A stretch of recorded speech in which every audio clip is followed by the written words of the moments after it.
Hello fight fans and welcome to the Combat Challenge podcast. My guest today is somebody who's been involved in striking discipline for nearly 10 years. He's won multiple titles, which we're going to talk about. He's got 2 titles lined up, one in July and one in September, and he's currently employed full-time by the British Army, which we're going to talk about as well. Mr. Aaron Slimane. Aaron, thank you so much for joining us, my brother.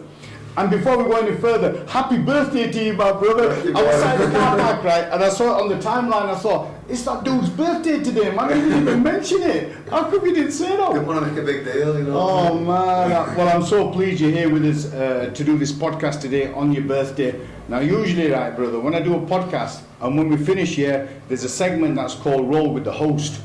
Right, so we have like a bit of... The only difference with this one is, because it's usually like jits people. Yeah. And you're not in the jits world, eh, brother? You're give it time, You train at ABT, aren't you? Yeah. Because they're like into all MMA side of stuff. So I don't know, man. I don't know if we're going to do some sparring or we'll have to see, brother. See what happens. Get a few drinks down. Brother, we might even try, like, where could we do it? Is there anywhere that we could do it? Or... Car park. Oh, brother. Anyway, we'll see. I think we might struggle on this one, but we'll see. Right, Aaron, again, thanks for joining us, my brother. You look a bit older as well, so, which is... Yeah, I'm bald now. So, brother, first thing I'm going to ask you is a little bit about your martial arts journey. Can you tell us from a young age what sort of disciplines you got into? First, how you got into martial arts, and then talk us through the timeline. I can't remember what the gym was called, but there was a gym down Cass, and Paul Roper, he was the coach, and originally I just did boxing with him. Oh, that's how I met you, I think, through Paul Rope. Yeah. He does all like those designs and stuff, and he's into all that. Really yeah. I remember first time he came to one of my shows. He had like blondish hair and he had the mohawk. Yeah, and I was like, who's this crazy mofo? So, how old were you when you started with Paul? When I first did the boxing, I was quite young. Yeah. But I never intended on competing in boxing. It was more just something to do on a Saturday morning. Yeah. So I didn't do anything. Tried playing rugby, that didn't work out. So I just needed something to do. And was it boxing with Paul or other discipline with Paul? At first it was just boxing. Right. And then when I got a bit older, I found out they did like an MMA class, striking class upstairs. Yeah. On the Mondays, I started going to that. And then I was just with him ever since. And then I did... And what's it called? Ultimate MMA. Yeah, I remember. Max and Lewis fought. Yeah. They did alright, those brothers. They did alright. Big lads as well. Yeah. So Paul, his background, I assume, was like striking. Yeah, Kyokushin karate mainly did. Right. Okay. In that, do you do headshots in Kyokushin? Yeah, I think it's quite, from what I've gathered, it's probably like the most brutal form of karate. There's different types, isn't there? Yeah, like a lot of them will touch contact and like that. From what I've seen, that's quite brutal. Yeah. Form of karate. Because I think when they're sparring, in competitions from what I can remember, they can't punch to the head, but they can kick, and I've seen some spinning head kicks. Good kicks, aren't they? Yeah. And when they hit him, it looks like rigor mortis is setting and falling down. Just drops. Yeah, man. So, okay, talk us through that. So how long were you with Paul, and did you compete, and then where did you go after that? Yeah, so obviously, I was with him for a few years, and I fought my combat challenge with the man himself. Who did you fight there? The one and only Ash Gibson. No. Because I had quite a few pullouts for that, and then Ash eventually stepped up and saved the day. And how did that fight go, brother? Yeah, I wouldn't like, but the full fight, it was just like, how can you, they can't dislike this guy. He's a nice guy, yeah. He was having a like for the fight, like, he's trying to hit me, but we were like laughing with him and stuff, and I was like... There's a reason they call him One Bomb. I'm sure you've seen some of his clips. Yeah, he puts people out. Yeah, man, definitely. I was quite young when I fought him, and all my mates typed him in. The scene is like slam knockouts, and they're all posting it saying, Slim's getting it, Slim's going to get knocked out. I'm like 16 at the time, and I'm like... Oh, is that how old you were? Yeah, I was 16. So how old was he? He must have been in his... 20-something. Mid-20s, I'd say. Yeah. Well, this 16-year-old, this big guy with tattoos on my mates are saying, you're going to get knocked out and stuff. I'm at college, and I'm like, oh God, what am I doing? And what did Paul think about you having that fight? Was he happy with the matchup? Did you do anything about it? Yeah, because it was my first one, so I'd trained a long time, but it was my first one, so I think we both agreed it was a fair match. Obviously, at first I was happy with what I was originally fighting, but then pull-outs happened. Who were you due to fight? Some guy from Bradford. Right. With a big guy, can't remember his name. I fight like 77, 80 kg, and that was like at 86, but because I was a bit podgy at the time, so I was like, hey, sound. The thing with Paul is, as I don't know as a coach, but as somebody for a promoter side, he was cool because whoever I gave to, you know, for you, for Max, for his brother, he was always cool with it, you know, and he tried to give a bit of leeway and be all right, and he wasn't really he'd always speak to us first. He wouldn't just throw you in, like chuck you under the bus and stuff like that. Yeah. So did you go the distance with? Yeah, I dropped him a few times, but I just didn't have the fitness to. Like, I dropped him through leg kicks, but I didn't have the fitness to then follow it up. Yeah. And I think with nerves as well. Obviously, with my first one, didn't know what to expect. You brought a bit of a crowd as well, brother. I remember you were like the clash machine, so I was like, I hope you don't get injured. This guy can come on again. Yeah, and it was the good thing about Cedar Court. It's not a high ceiling, so once you get enough people in there, it creates a right buzz. It's always good. Yeah, because I've fought and come back challenge a few times, and I've always had a good atmosphere. That's why I've always come back, because it's good. Well, you know me. The lads like coming to the combat challenge. It's all about the promoter, bro. What can you do? It's all about the gold-free gloves. Yeah, man. Well, talking about gold gloves, there's another fighter called Musa Christian. I think he still wears them. He wears them, and he says they're his lucky gloves, and he got it off his coach, which is Sam Lightning Bolt from Sheffield Shoot Fighters, because he wore it on my show as well. And let me tell you about Sam, brother, right? So I had a fight lined up, and on the day, the other guy failed his medical. So, and I didn't have a fight for this guy, and this guy said, look, I really want to fight. So I'm thinking, and I'm in the hall, in the room, and the fights were about to start. People sat down, and Sam was with a guy called Ped, and they were like, you know, just drinking away. And I looked at him, and I went over and said, Sam, how much do you weigh, brother?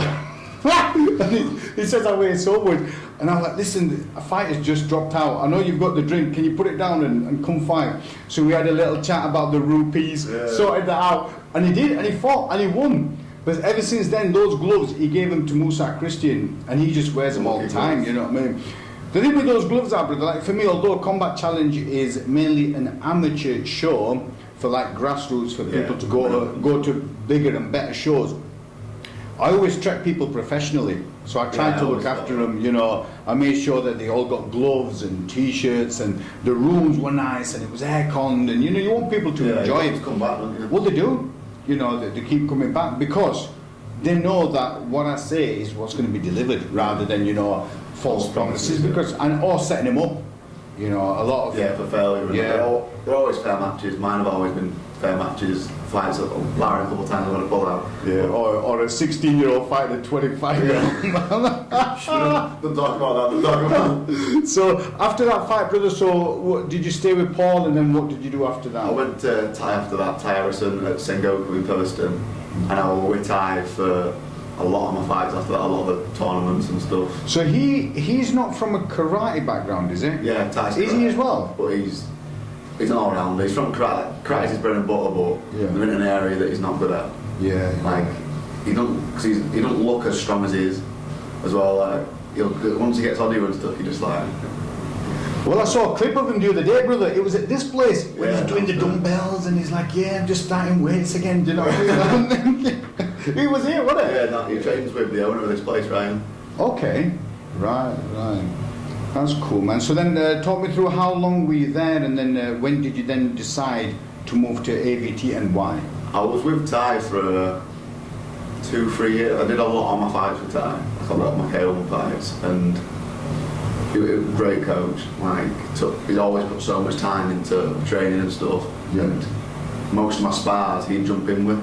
So we're always helping me train. Like fight camps, sometimes the coaches are just telling you what, telling you what to do. Whereas Ty was always involved in the fight camps. He was always there. And then we ended up at one point we had like a good little fight team. There were me, Alex Lacey, lad called Nathan Hinchcliffe, who's now one of the coaches, and then a good few younger lads. So we ended up getting a bit of a good fight team. Didn't Ellis Lacey, was it the Navy or? Navy, Ellis. Yeah, he joined the Navy, didn't he? Boxed for the Navy, they were 10-0, I think. They've never lost Navy. Is he still in the Navy? No, he's a scaffolder now. Right. But Ellis is one of them, he tries a bit of everything, doesn't he? I remember him coming to the show, right, all tattooed up.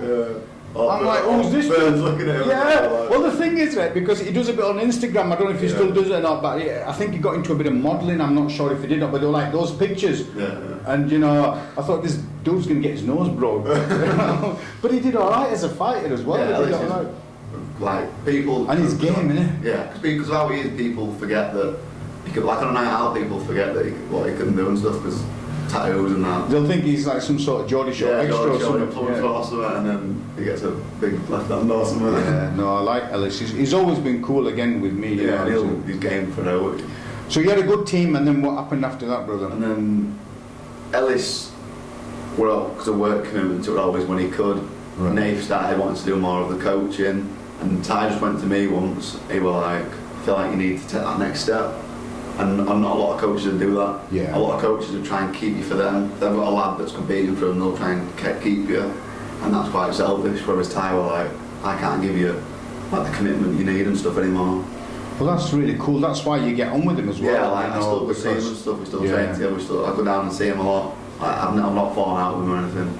Like you said, some coaches will think, oh, I'm being selfish, I'm going to keep him for as long as I can. And that's bad, dangerous for the fighters though. Yeah, or they might think, you know, on the back of him, I'm looking good as a coach. Yeah. You know, whereas Ty was like, look, these are my skills, this is my skill set. I've got you to this level, but I think you need to go somewhere else. That's what he said. And did he recommend it, or did? Yeah, because he used to fight for AVT when he was younger. Ah, okay. I started going with Ty to the morning Thai boxing with Lewis Towns. Yeah. And I'll regularly go into that now. And he just said, like, you need that next step. We're like, that's a fighter's gym. Yeah. Like, at Ty's gym, it got to the point where like I was probably barring Ty, striking wise, I was probably the best guy there. But you needed to be tested, though. Whereas at AVT, there's like nowhere. The sharks, aren't they? Yeah, it's iron sharpens iron though, doesn't it? Yeah, I bet when you were at Ty's gym, you're like, yeah, I'm one of the sharks. Next thing you know, AVT, you're like one of Tadpoles. Literally, when you first walked in, it's dawn in his own because Yeah. Danny Mitchell, ex-UFC, we've got like Adam Bramwell, Louis Lee Scott, all these big names that are going to be in the UFC. That Louis Lee Scott, he started off striking, didn't he? Yeah, as a he young was pro when he was like a kid. Yeah, So, and he's doing well with MMA side of the stuff he's as well. undefeated at the minute, yeah. He's going to do well, like you said. I think he's one to watch out for. Yeah, I think he'll end up 100%. because he's only like early 20s. Yeah, he's a year below me, I think. So he's 20, 21. Yeah, and he's got so much experience, and you wouldn't think so, but I'm sure I watched one of his fights where he ended it with an elbow. I think he was like proper. I think that was his first pro fight, yeah. Because obviously from a Thai background, he's been throwing elbows in his last fights, and then when he's come to amateur MMA, he'll have to stop doing that. He'll probably been excited to. And it would come natural because you end up like autopilot, don't you? Because you're used to it, so you're like, bam, figure of eight, get them in there. So, when you had that conversation with Danny, was he cool with you coming there? And Yeah, because I've been obviously going before. Yeah. So like, instead of doing some of my classes at Thai and some at AVT, it ended up just being all at AVT. Right. So I just moved to there, and then since then. So because it's known as an MMA gym. Yeah. So what sort of like skills are you picking up there from the striking? Who is it that your coaches that are there? Originally it was Lewis Tams. He's like he's Thai boxing second to none. Yeah. Like he's multiple European champion and stuff, and now he's pro MMA. That's the thing about AVT. A lot of strikers go to AVT, right, and then become really good MMA fighters. Because it's all there, isn't it? Yeah, like their grassroots is jits. Yeah. And all that stuff. So hopefully one day. Brother, we could have had a roll today, man. We might have been. Danny keeps saying 10 years of grappling, you maybe also have one amateur MMA fight. He's a cool guy, is Danny, isn't he? He's really. Also, I've noticed they have like wrestling coaches there. Yeah, Ash Roden. He's like a big bear, but. Like, is he from like Canada or America or something? No, not Ash Roden. Is it Ash Roden? They have an American couple. They have an American guy. I know you're on about Ash Roden, yeah. Ash does on Tuesdays, right, I believe, or Thursdays. Is Stednicki still part of it, or? Yeah, like that's what I want to come on to that. My main striking coach is David Starr. Okay. And he's I work with him probably 3 times a week. Right. And he's like. Is that his bread and butter? Yeah, like he's got into, since going to AVT as well, he's got into the grappling and stuff. Like he's probably, I think he's doing a grappling tournament a year. But striking wise, like he's fought on Yokkao. He's on all the big K1 shows and Thai shows, he's fought on them. like he's from Portugal, so we obviously started there. Yeah. But their style is brutal compared to our style. Is it? Yeah. Is it more like the Muay Thai where Dutch it's style K1. okay? So I think he originally went from a Thai background, Yeah. and then he started training K1 and got that Dutch style because he's got that style of just always coming forwards. And training with people like that makes you fight like that. Like before, I was more of a stand-off fight, like I could wait for them, Yeah. and then come in. Whereas since going with David, like just the way he trains, it makes you. I'll just come forwards, and obviously I'll get caught and stuff every so often, but just the way, the confidence he gives you, like he tells every time you get a fight, it's like, oh, I'm fighting, he's like, Sam, you're gonna knock him out. He just tells you like these next 2 fights, he's like, you're gonna knock him out, and like he tells you how you're gonna knock him out and stuff like that. Well, it plants that seed, Yeah, doesn't it? and And then because you're he like, knows yeah, I'm what gonna knock tools them out. you've got. And then, like for me, I don't watch the clips and stuff. I'll just send them to David and James Power because Power's who I mainly drill with. Yeah. And then obviously David. Is he the one that give you that little He's the bit? one who gave me the him on the aisle on Friday. Went to Boozer afterwards. Everyone thinks I've been jumped or something like that. So I'll just tell them to, and they'll look at them, and then they'll come up with a game plan, and whatever their game plan is, Yeah. that's what I need to do to win. So the Dutch style, did he get that by going to the Netherlands, or did he just kind of pick that up? I think he'll have been for a bit because David's one of them who's trained all over. Yeah. Like that's why he's so good. Yeah. Because he's just trained everywhere. You get those, when you talk about Dutch style, I think of people like before he got into MMA, you know, Alistair Overeem, with the hammer, he was from there. Nicky Holston. Yeah, Ernest Hoost, was it Ernest Hoost or something like Mr. Handsome or whatever it's called? That's their style. It's just pressure. Like they don't take a backward step. Wow. But I think it's good to have that. Like AVT is good. It's got that mix. Like you've got David that's like that, then you've got like say Simon. Yeah. Thai boxing again. Yeah. It's unreal and like it's nice mixing it up. Yeah. I think it's good to not have one way of fighting and training. I think with the Thai boxers, I remember watching some of the competitions and the music that they have in the background, and it kind of starts off really slow the first round and it builds up, doesn't it? But that's the opposite to what the Dutch style is, it's just full on. Flat out. Like a lot of people class Muay Thai as the most brutal striking, and to an extent I do, but K1 is just, because you can't really work in the clinch, it's knee and disengage, which so it's one strike and then you've got to let go. You can't pull onto it either, so it's knee and then release. And right. It's just, like for the 3 minutes, it's just you're at each other. Whereas in boxing and stuff, you can step back stay in and the you clinch. can. Whereas K1 is just as soon as you've got that engagement, you've got to move back out. So it is brutal. Like K1, I think K1 gets overlooked a lot. And am I right in thinking with K1, is it above the waist, or is that kickboxing that's above the waist? You can low kick in K1. Right, Yeah, that's the difference between kickboxing and K1. Right. And that's what K1 that's how K1 started. Right. Because in kickboxing, it's just like in the tournaments I've done. Yeah. I couldn't low kick. I got disqualified for low kicking once. Did you have to have those shiny pants, brother? Yeah, horrible. The pants and the t-shirt and that. They were horrible. I think I've seen Ty wearing a few of them. Yeah, he loves them. Just I'll train them and that. He'll do full MMA rounds in the pants and that. One for me. Oh man. So whilst you've been at AVT, have you had any competitions whilst you've been there? My last probably 6 fights have been under AVT.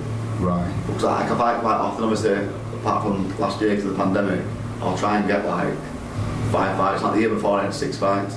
So like all K1? K1 and boxing, but I'm trying to come away from the boxing because the army do boxing. Right. So when I do boxing, it's purely going to do with the army. Right. Okay. I'm looking at turning professional this year at K1. And the end of the year we're hoping for. Right. And out of those fights that you've had, brother, last year, how was your record? How did you do? Last year I only managed to get a boxing in, and it was a draw, questionable. Right. Obviously you always think you've won, but when you look at the fight back, the first round, I'm a lot longer than him. I was jabbing him up. Yeah. Second round, there was some big shots, but then the third round, like I would expect him to get my hand raised, and I think everyone Which else. show was that? That was on Farad's. Right, okay. Farad, we've got to talk about that dude, man. He's a funny guy, Farad. You're a funny guy, man. And then, did you say, so with AVT, you've done like half a dozen competitions. How have you done with them? Yeah, the only fight I've lost while under AVT was I'm not a boxer as well. I was boxing I lost. I was at Creamfields in a festival. No. And I get a call saying like, "Oh, do you want to do a 4-man tournament this weekend?" I was I'm pissed up on that. I'm like, yeah, fuck it, I'll do it. I'm like, yeah, sound. And then I woke up next day and I'm like, I've accepted. On like 3 days notice, I'm like, I've accepted a formal tournament and I'm not gonna back out. Yeah. So I went and did it. The first round, knocked the first guy out, and then the final was at the end of the show. Right. And that went to points, and everyone because it was basically there were 500 quid in a trophy for the winner, and the promoter came up to me after the fight and he was like, I thought you won, so he still paid me. Really? So That's really cool, isn't it? Because obviously I've saved it kind of thing, because without another man, if I accept in, they'd probably have to have got like a journeyman or something. Yeah, yeah. And that's not when you've... Especially a tournament. Yeah, exactly. You want it to be like all the fights are competitive. Yeah. And so I thought you won, so still paid me. Because if there's a 4-man tournament and you end up fighting a journeyman in first one, it's not fair on the others, is it? Because you might come across someone like Wes O'Neill or somebody. The real deal. the real deal, Wes O'Neill. You've not fought Wes, you're not a fighter. So, yeah, you might come across Wes O'Neill. But this way it's fair, isn't it? Because everyone's got similar sort of calibre and the stats are equal, so whoever wins, you know, I didn't get arsey about it. I went up to the guy afterwards, was sound with him. But it's not up to that guy. Yeah, he just came and fought, but even he said that he thought I won. His coach said to our coach, I thought your guy had that. And it was nice of the promoter to do that. Yeah, still play, because at the end of the day I saved the show kind of, and I thought I won, like even off it never ended up coming, because obviously then the pandemic ended up happening. But and did he end up giving you like the full 500? I think he gave me 250. Brother, you're lucky there. If it was with me, you'd get 50 quid. 50 quid in a handshake. You might get one of those dodgy trophies that I get made. Those disposable ones. So, and then talking about Farhad, so you've had those fights, and then you've got 2 fights lined up, brother. You've got one in July. Can you tell me where that is and who that's against and what it's for? That's in Leeds on Scott McHugh's show. I've been close with Scott for a long time, so as soon as he said he was doing a show, I was like, get me on. And then we struggled to get, probably struggling to get a fight. We just couldn't get one. It was like, do I turn pro, do I not turn pro? I couldn't get a fight under the semi-pro rules, so I was like saying to Scott, saying Scott and David, shall I just turn pro? Yeah. And then we were looking at them options, and then we couldn't get a fight for pro. So it was like, I ended up thinking, I'm not going to have a fight. And then a guy I was meant to fight 2 years ago, his coach messaged saying like, I've got this lad, and I'm going to cut a bit of weight for this fight. Usually it won't be too much, but because of lockdown and stuff, I've put a bit of weight on, so I'm going to cut like 7 kg for this fight. But I've got like 7 weeks, which is a kg a week. Yeah, well, you've got that discipline. So I'm working with Shred. Like, they're doing all my food, telling exactly how many calories I need to be eating. So the only way I won't get weight is if I find myself. Yeah. Because if you stick to the regiment that they give you, then 100% that way. So I'm not worried about that. Obviously, I'm not the biggest, so I'm wondering where the weight's going to come off from. So I don't know where that's going to come. And who is this guy that you fight? He's called Aaron Kane. Aaron Kane? He's from down south. I know his coach. His coach is a really good guy. Called Frank. He's got his own show, ISKA, but I'm hoping to get on at some point. And is this for a title as well? Yeah, British title, this one. 5 rounds. You like your titles, you don't, brother. The only belts I get is like from River Island. No titles. Yeah. Scott McHugh's a cool guy. He's fought on my show as well. But he's more into the bare knuckle side of stuff. British champion now, isn't he? Have you seen his knuckles? Have you seen that big one that sticks out? It's just sticking. It's like basically a knife, isn't it? It's basically a knife. He's got an advantage now, hasn't he? It's like a Wolverine just sticking out. But yeah, Scott McHugh's a really cool guy, man, and I hope he does well, because I think this is his first promotion. And he's doing a mixture. I think he's doing some MMA on there, maybe 1 or 2. Thai, boxing, MMA, KO. Good on him. And the co-main event, and the main event's a really good fighter called ISKA. That's for a European title. Right. So I think he's mainly got boxing fights on. Yeah. A couple of my mates are fighting on it, but the main 2 fights are K1, and that's what he wanted.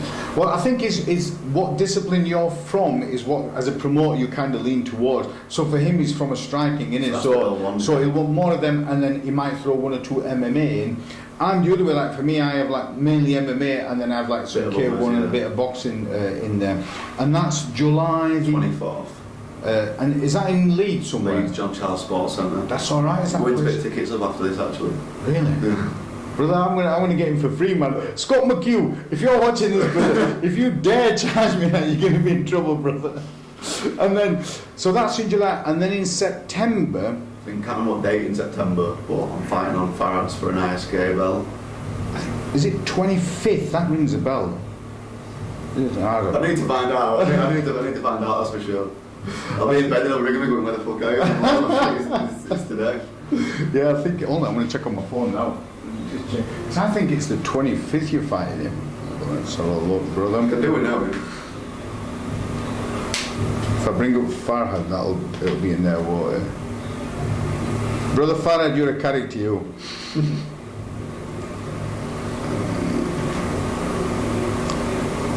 All the stuff he's got on there is to do with like Chinese cooking, brother. Right? Or Transformers, he likes his Transformers. He does, yeah. I think it might be better off looking at yours, you know. And bring yours up.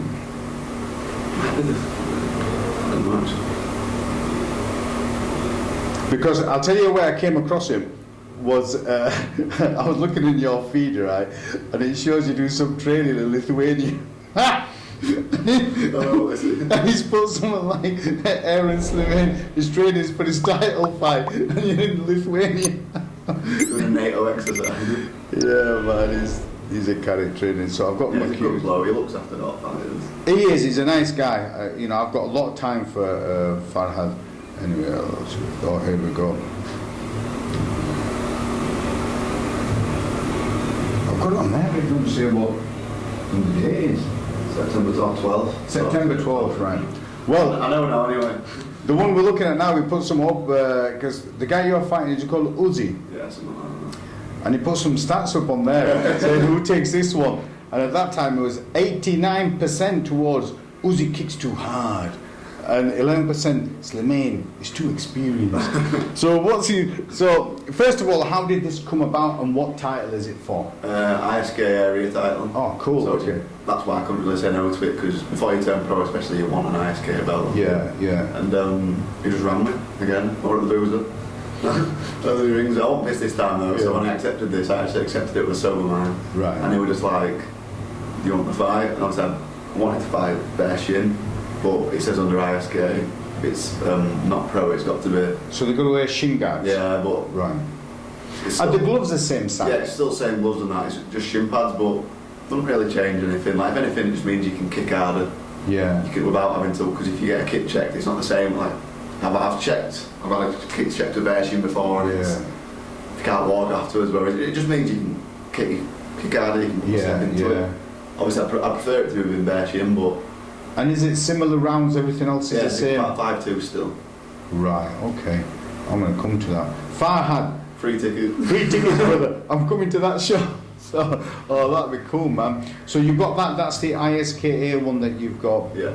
And then is your plan to then go professional after that? Yeah, David's on looking to get me on Muay Thai Grand Prix in the show in November. Yeah. That's the plan anyway. If I can get, ideally, on like my short-term goals to get signed by then, and then see where that leads. That's the goal. You know, it's crazy, and like now you're working full time for the army as well, brother. Yeah. You know, so let's just focus a bit on the army and how that came about, and then we'll talk a little bit about how you're getting your training in and how do they feel about you competing as well. So first of all, brother, why did you choose to join the army? Right. No GCSE. I've always wanted to do it. Right. My cousin's in the army, so he was a big influence in making me do it. And I wanted to do it when I was younger, but just never felt like the right time. So then when I ended up joining, I was like, I'm fit enough now, I'm strong enough now. Yeah. And I just knew that was the right time. And what's the process? Obviously you've got the application, what's the next stage after that? What do you have to do? Well, you go up to Glencourse in Scotland for your assessment, selection kind of thing. So you still haven't been selected, you've done the application, you're successful there? You got to pass fitness tests, medical tests. So a lot of people got there and failed for whatever reason, it was like hearing tests and all that stuff. And then some fitness tests, but if you're fit, they aren't test. It's like a 2K run. You know, for my time, I had to do it in under 8 minutes, and then I did that in 7:20. So it wasn't an issue. And then medicine ball throw, and then sort of lift kind of thing, like a deadlift. Yeah. So it's not. The army's not hard to get into. So how many of you were there doing the assessment? There were a lot of us, because obviously I'm in the infantry, but there were people there doing like engineers, driving and stuff like that. So it's not just an infantry assessment; it's everyone who's wanting to join the army. Does the same assessment? Yeah, assessment. Obviously, like infantry's got to have a better time than say I don't know, engineers or something. Yeah. Or someone on radar. Or yeah, something. like people don't have to, because infantry's all, especially like a light rail battalion like mine. So well, you're like the tip of the sword, aren't you? Yeah, You're like there on the ground. Infantry's first, and like people get to give stick if you're in infantry a bit. You get like your stigma of you're stupid, and which fair enough, there's all stupid people in the infantry, but without them, there wouldn't be an army. You're right. And the same like with police. So you've got different departments. So you've got detectives, you've got other areas that people are analysing, but then you've got the response cops. First ones out. They're the ones that go out there to the jobs, bang, bang. They don't know what they're going to come across. And people think, oh, response, I want to find a cushy little number. But those that are there, they need to be appreciated because they're the ones that keep it going. Yeah, they're the ones that, if you're going to go to shit, they're the ones that's going to get it, isn't it? The first thing they're going to come across, just like with infantry, the first thing, bang, you're going to come across. Your first one's in, and I don't think they do get overlooked a lot. Yeah. People assume you're done if you're in the infantry. And how long did you do that training for? You do the assessments a couple of days, and I passed that, and then you're just waiting for a start date. Oh, so it's application, assessment, and then a start date. You start date, and then you go to ITC Catrick for your 26 basic training. You've got your phase 1, which is... Is that 26 weeks or...? 26 weeks, right. It's like a 6-month course. Wow. You've got your phase 1, which is like, everyone in the army has to do phase 1, and then that's when you get your address, you're ready. So what's phase 1 like? It's like, it's turning you from a civilian to like a basic soldier. And then you do phase 1, like everyone's got, like a chef's got to do phase 1, for example. And then phase 2 and everything, you're learning your trade. And the infantry's trade is being in the field, like advanced soldiering and stuff. So like phase 2 a lot of the time, out on Catrick back area in shitty conditions. Wow. Like it gets cold here, it's very cold. And how many were you that started this, Like, I think like nearly 50 that started, and then people, you got a discharge window where you can say, I don't want to do this. And then so it's like SAS where you can give your armband and say, look, I'm done. I'm done. So there were 50 of you started on there. And then in my platoon, we lost quite a lot. And then like 30 ended up finishing. Wow. I'm not certain, we didn't have a big platoon at all. And when you finish there, then what happens after that? You have like a pass out parade. Right. Where like, obviously you look... Did you have to like bull your boots and everything? Yeah, get your boots shined and that, and then like they give you awards out, and like I won the award for, sound like I'm bragging here. I won the award for best PT. So like I won all the fitness tests for like, there's loads of awards, like there's an overall best recruit, who the corporals, the sergeant, the platoon commander choose. Yeah. There's like soldier, which you all vote. There's like best shot, best PT, which I won. Best field craft, so who's best in the field. Best Endeavour, but you don't want to get that. That's basically most improved player. All right. You don't want to get most improved player. So yeah. Why? Does that mean you're really crap before? Shit, and now you're just a bit better. So you don't want to get that. Like, they try and make it sound better good when you say, oh, you got best Endeavour, but you don't want best Endeavour. That's the one you don't want. Like if you're shit, you'd rather just not know you're shit. Yeah. But if you get best Endeavour, you know everyone thinks you're shit, and that's not what you want. Well, talking about like parade and getting everything sorted, I remember when I joined police, right, there was 2 guys that were I think they were in the army, anyway, they were ex-forces, and they used to bull out boats for us on an evening, but they used to use a bloody cotton bud, and like getting every little detail. Yeah, and he was like doing these little circles. I ain't that committed. I'm like, brother, like you can see yourself, with them. But everyone's got a skill, haven't they? You know what I mean? Like, so, brother, after you did your initial training, was it at Catrick? Did you say? ISKA Catrick, yeah. And then where did you go after that? I moved to Dale Barracks in Chester. Chester? Good night now. Like, so I'm in the Duke of Lancs. Obviously I'm from Yorkshire, but I'm in the Duke. I wear a red rose on my cap badge. No. Brother, what happened to the white brother? What happened to that? Well, obviously I wanted Yorks at first, but the Lancs were really big on fighting. Right. Like a little bit. So the guys who decide where you go, like you better suited there. Do you kind of have a say in that? Yeah, you got 3 choices. Okay. The Lancs was my second choice. So it's not like I was disheartened when I got it, because it was one of my top 2, and they guarantee you first or second. Right. So At first I was like, I want to go with my mates in the Yorks and stuff. I've got a lot of mates in the Yorkshire Regiment, but Lance are supporting what I want to do. I'm not saying Yorks wouldn't have done, but Lance are supporting it a lot more. Cool. Well, that's big on fighting, so the fellow Scousers, they all like fighting as well. And then you mentioned that you might be able to box with the army. How does that work? Does that mean you don't have to go abroad, or do you still do all the training? Yeah, you get time off work. Like in November, there's the novices. I'm not allowed to compete in that due to experience, but I'm the coach. There's me and one of the platoon commanders. We're the coaches. We're going to get level 1 and 2 boxing coaching out of it. So we'll do, because you basically for the boxing you'll miss like 6 weeks. Right. So before that starts, we'll have to go off and do this course. So we'll probably get out of work for a few weeks anyway. Then we'll do our course, get us qualifications, so that we can then coach the boxing for the fight in November. That's the great thing about army. You pick up so many skills and trades. Like I've got a friend of mine who, before he left the army, he could put in for some courses. Then he put in for he's got his class 1 and everything else. Yeah, they try and help you for when you get out. Yeah. So that's what he does now as a driver. That's what I mean. You get all your driving licenses. Because that would have been about 1,200 or 1,500 or something. He said, to do that course. Yeah, like a lot of stuff you get for nothing in the army that you're paying God knows how much for in civil life. So, like I said, you get a bit of stick as the army, but it helps you. Yeah, it's not perfect. Like there is areas where. But that's everywhere, isn't it? Nowhere's perfect. Nowhere's the perfect employer. Like with me in police, there was good managers, not so good managers. There were decent officers, there were corrupt officers, there were liars, there were honest officers. Because we're a segment of society, aren't we? You could go to the gym downstairs, and amongst them there'll be someone who's been convicted of theft. There'll be a lawyer downstairs. You just don't know, do you? Because everyone's different. You think of people and stuff like. Yeah, for sure, man. So when you are there, how often do you stay there, and how often can you come home? Monday to Friday I'm there, then I come home on the weekend, unless it's because you have to do guard sometimes every so often. So unless I'm like a weekend guard, I'll pretty much be home every weekend because there's only so much that place you can do. And it's like so you could stay there if you wanted. Yeah, like I've got a room there. There's me and three lads in my room. Right. But there's only so much that place you can take, and there's no better than that drive home on a Friday because you get an half day on a Friday. There's no better than 12 o'clock.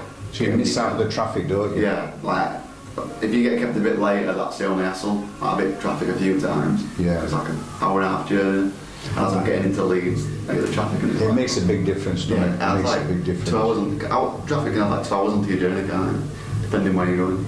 And then what time do you have to be back there? And then you can go. Most people go back on Sunday if they live a bit further away. But for me, it's an hour and a half, so I just get up early Monday morning.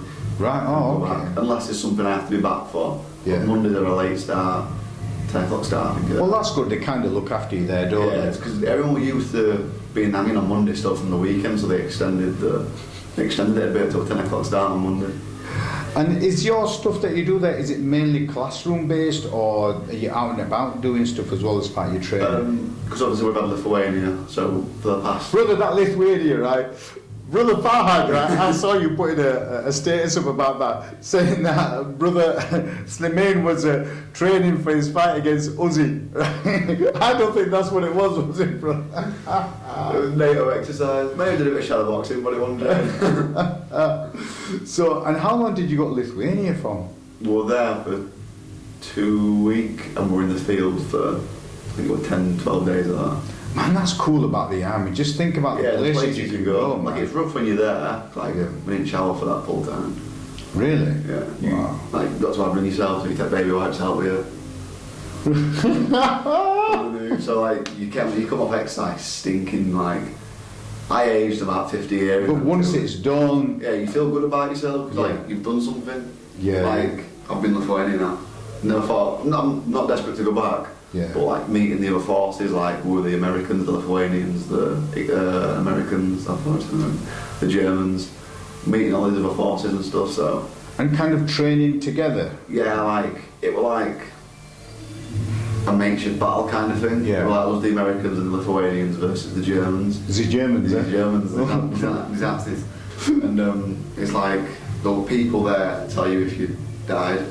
Right. So like it's as if you're actually in a war zone because the army's logic is if you can do your job in harsher environments when you're in, because when you go on tour and stuff you come back to like a camp. Okay. Whereas when you're on exercise, you're out in the field for 10 days or something. The kind of theory kind of is like, if you can do your job when you no sleep, you're on rations, you can do your job in any environment. You're just getting that mindset, yeah, aren't they? And that's helped me with the fighting a lot. Because when I'm on exercise, I think, if I can do this, my fight that lasts no more than 10 minutes. Yeah. It's nothing, and I enjoy the fighting. And you can have a shower after. You can have a shower after the fight. I can't have a shower after that. Walking through some boggy field and you can't shower afterwards. That is horrible. Oh man! And before, I think the army you had to do 22 years. Has that changed, or is it still 22? 24 now, I believe. Right. I'm going to do as long as I can, but I'm not going to be delusional and say that I'm going to do 24 because it does take a physical toll. Oh, but it as does. well as doing the fighting alongside it, like my knees are already a bit bad and stuff because everywhere you go in, you've got kit on. Like we're in Lithuania, like when you go out on like a recce or something, or like a patrol, you're carrying your rifle, you've got your body armour on your helmet, and you've got your day sack with all your ammo in, you've got to take a bit of food. And you've got to take that with you everywhere you go? Yeah, like wow. when you go in somewhere, unless like when we have something called non-tac, right. and when it's like that, you just have to have your rifle with you. But when we're out doing all the actual soldiering stuff, you're in full kit. And the weather there were more bipolar than it is in the UK. Like it'd be pissing it down, so you'd pack your wet and warm kit, yeah. and then the sun would come out and it'd be boiling, and you're like, you've got this extra weight now for no reason. Yeah. So the last few days when you were getting close to coming in, everyone was just like, fuck it, we won't take any warm kit. Yeah, we'll dry. Get wet, we'll dry. Yeah, kind of thing. Whereas the first few days you're like, right, I've got well over a week out here, I need to be as dry as I can. And when the weather was bad, it was bad. I bet when it comes to that, brother, every pound counts, doesn't it? It does, like, just like your little gas boiler, it will like, if you can take food that you don't need to cook, leave that back here, and just take like your little snacks out with you. But I'm very fussy eater, so I don't like the rations. So before we left, I went to Asda and bought 22 packs of noodles. No. Yeah, I walk up to the cashier and I got like this big box of bag of noodles, 22 it was. So I worked it out, so I could have one for breakfast, one for lunch, one for dinner. So I don't like eating the rations. I'll eat them if I have to, but they're horrible. Are they? They're bad? Yeah. Like the little snacks you get in them are alright, but the mains, it's just not for me.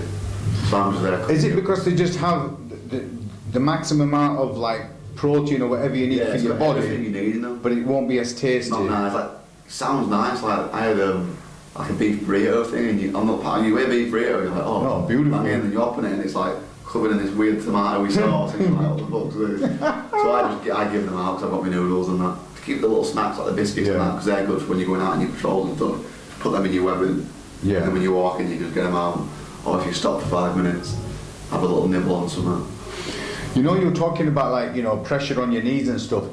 Am I right in thinking it'll be a little bit more harder because if the taller you are, there'll be a lot more, because there's a lot of... Yeah, definitely. You know what I mean? Like, I'm tall and lean, like, I'm not weak, but I'm not the strongest by any means. So there'll be some lads that are... quite compact. Yeah, so for them it's nothing. Yeah. Whereas me, it's like, the weight's distributed in different places. Yeah, for sure. And I'm that awkward size where I'm not classed as a big lad, but when they need a big lad job, look at the set, he's big enough, he can do it. Yeah. Like, originally I was meant to be on the big machine gun. Okay. Like the GPMG, so we got to carry that, and then you got to carry all your link with you. And luckily it broke on the first day. I was so happy. We had to like a test fire. Theirs fired, you got to mine. Yeah. One fire, and I was like, oh no. So I ended up getting a normal rifle, because the amount of walking I was doing, I was thinking, I have to do this for GPMG. Brother, you didn't tamper with that GPMG, did you? You know? I cannot confirm or deny that. And then, so are you going back on Monday then, back to training, or? No, we're off at the minute, and then we go back next Monday. Right. And then we're on a week at work, and then we're back off again for stand down.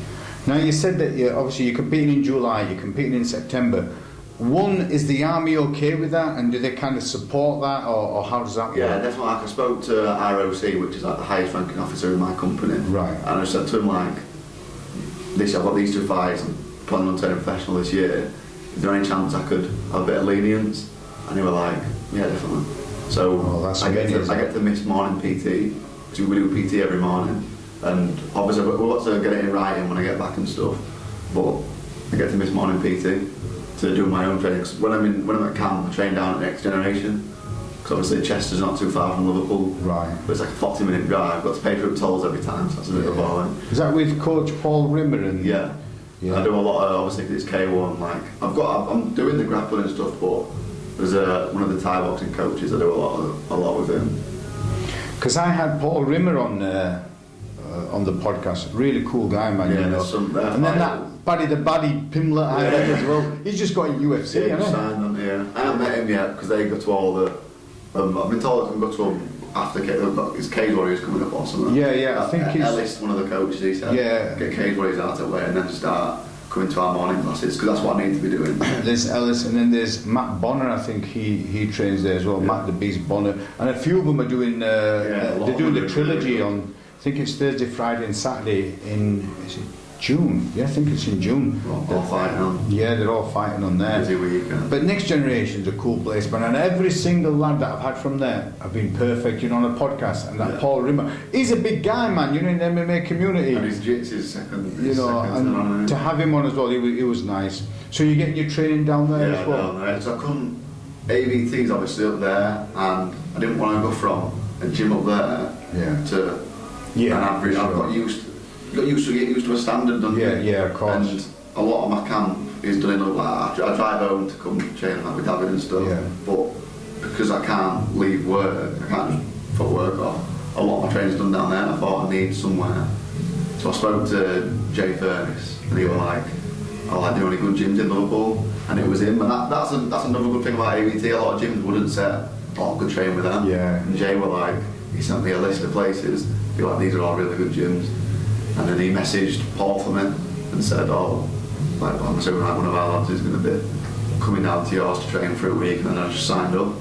Well, people like Jay and Danny, you know, they're confident in their abilities, and that's why they're happy to share you out and say, "Look, you know." A lot of people feel intimidated, say you go into a gym like that. A lot of people probably be a bit like, ooh. Whereas them, they know what they've done, and they know how good AVT is. They don't have to worry about. And they've done like Danny's been in UFC, and Jay the Blast Furnace, he loves it, just and his wrestling, doesn't he? He loves it. Yeah. It's just so strong as well. He's took over a lot of AVT now, like the coaching and stuff. Yeah, I think Danny had mentioned he'd put up a status a while back saying that he's kind of stepping back because Danny's doing quite a bit on this Iron Fighter thing. Yeah, he's signing fighters and stuff like that. Yeah. And he works for Rico a lot. Like Rico's always doing Rico's some monster and stuff like. I think and stuff like that. Danny Mitchell calls him the third Diaz brother. Like, basically, Rico Diaz, that's what he calls him. Universal soldier, that lad. Well, because I spoke to him a couple of weeks ago, and obviously he's had some health issues. But look at him now. But the thing is, he's on it. That's mindset. I swear they said to him like, "You won't be able to do this again and stuff." Did you see that picture of him in bed in hospital? Yeah. And his muscles all gone, and he just looks really. That picture in the back there. Yeah. Ripped us over. But he's like on it, and he's proud that look, I've been through all this. I've done it. This is me back. I'm on it. I'm defending his title. Brother, I'm going to do a podcast with him, right? And we're going to do some sparring afterwards. That's mad, isn't it? You can grapple with him. He knows what he's doing. But he's such a cool guy, man. Yeah, Rico's like his mindset. There's no one like him. Yeah. Like to get told, "Oh, you're never going to be doing this again," and now he's defending his bare knuckle world title. It's madness, isn't it? Just doing bare knuckles, man. I do want to give it a go at some point. Yeah, you see, it's always for me. It's the fact that you end up breaking bones and that's in your hands and you one wrong shot can. Yeah. So look at Scott McHugh with his Wolverine thing going on. Big dodgy knuckle. But for you, you've got to think about your profession as well. You know what I mean? Yeah, like army. Like they're up for the K1, the MMA and stuff, but bare knuckle's still seen as. I think it's. I love watching it. I think it's one of the best things to watch, but the army may see it as a bit like because they'll lay bare knuckle and they'll just think hay bales. Yeah. Like how it used to be, but it's not like that. Like it's at the O2 in London, and like other promotions are getting like they're like taking it seriously now. So it won't be something I'd look for a career in, because obviously I want to do the K1 and if I stick to the grappling maybe MMA, but it's just to tick off the list. So your martial arts focus right now is to turn professional in K1 and as well as doing MMA on the side eventually. Brother, you're going to do MMA? I want to. I feel like if I don't do it, I'll regret it. Yeah. Because like I do. Obviously, I don't think we got one of the videos with me striking because striking's my bread and butter. Yeah. But like when I do the grappling stuff, like I'm enjoying it. When I do the MMA sparring on Fridays at AVT, I enjoy it. Obviously, like there'll be some people there that just pick me up and slam me. but you're learning. It's something new to me. 100%. Yeah. It's like you're getting humbled. And it's nice. Like I won't want to go with the strikers. If I can go with the grapplers, I will. Yeah. That's where you're going to learn. Well, I remember when from MMA and no gi, I went into gi. Yeah. Brother, I got twisted up because you're not used to it. You know what I mean? And you're learning something different. All the lapels and the collars but it's all learning. So you don't think of it as like, oh man, I hate this. Like, oh man, wow, I need to learn this. It's like you're learning something new. Yeah. Like striking, when I don't know everything, but no one's going to show me a punch, and I'm going to be like, wow. Yeah. When someone shows you a grappling move, and I'm like, how good am I? Definitely. It's nice to watch. Like I appreciate watching MMA more now. Now I know a bit more about grappling. Because before I'd watch it and you'd be like, what's going on here? What are they doing? Why aren't they fighting? But now, when you know a bit more about it, now you're like, oh, that's and it's the pressure as well that they put on you. Yeah. I used to think, when I was younger, they made another grappling for a rest. Grappling and wrestling is so much more tiring than striking. 100% like. Wrestling is next level. It is like my fitness is good, but I've got to have to be in wrestling now. Like the thing is, it's like a street fighter game where your energy just gets zapped so quick, doesn't it? It goes like that straight away. Like striking, you can control the pace kind of. Whereas if someone's got to do in like a wrestling or something, it's like a fight. You have to there's nothing you can like. If you're good at wrestling, they can just ragdoll in. There's two brothers, right, called Brett Hawthorne and Tommy Hawthorne, right? Fought on your show. Yeah, they're just unreal wrestlers. Just the thugs, man. Legit thugs, nothing unlawful. They're thugs, man. Honestly, they're just so good at him. Good at boxing as well. But that's what I was going to say. Sometimes when people are really good in one sport, they transition to another because they've got that mindset where they can do another sport. It's like you get people who are involved in like American football and other stuff, and then they come into MMA, and because they've got that mindset. Yeah, same with rugby. Like, a lot of my mates play rugby and they know wrestling stuff because when you're tackling and stuff, they'll be getting taught. Like a lad at AVT, Owen Livesey, he trained one of my friends. One of my mates messaged me saying, "Oh, Owen was our wrestling coach," and I was like, "Wrestling? You play rugby?" And he's like, "Yeah, we used to get coached wrestling to help with tackles and stuff." Yeah, definitely. It probably does help. I think rugby's a brutal sport. It is brutal. Getting smashed from all angles and that. And their life expectancy with joints and stuff must be slim, you know, because they're constantly getting battered. Every week you play it. Out in the season, every week you play it. Like fighting is one-on-one. In rugby, you'll get tackled. Someone will have you up high and they'll...